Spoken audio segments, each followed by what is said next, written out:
नमस्कार, मेरा नाम राजेश देवरमा है। त्रिपुरा कुंग फू एसोसिएशन का चीफ कोच हूँ मैं।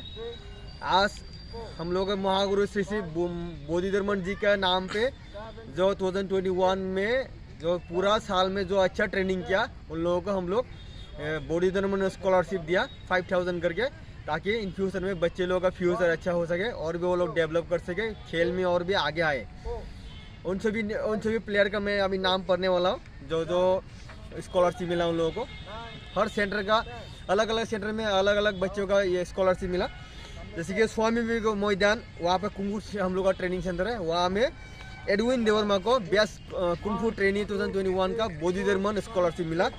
सेकंड एडीसी खुम्बुलुंग का कुंग फू ट्रेनिंग सेंटर का बेस्ट ट्रेनिंग 2021 में वन का खक्संग त्रिपुरा को मिला। और NSRCC martial art kung fu training centre का बेस्ट ट्रेनिंग अवार्ड मिला केशव देवर्मा को।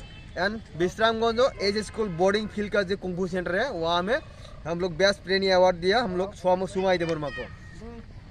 इन चारों को हम लोग इस साल का बेस्ट ट्रेनिंग अवार्ड दिया एज ए बोधिधर्मन स्कॉलरशिप उनके नाम पे, हम लोग महागुरु के नाम पे। मैं आशा रखता हूँ सभी प्लेयर्स और भी आगे आए और भी अच्छा ट्रेनिंग करें, ताकि और भी सभी को ये स्कॉलरशिप का चांस मिले। जो अच्छा ट्रेनिंग करता है उसको ही हम लोग देते हैं, इसलिए सभी हार्ड ट्रेनिंग करें, मैं आशा रखता हूँ।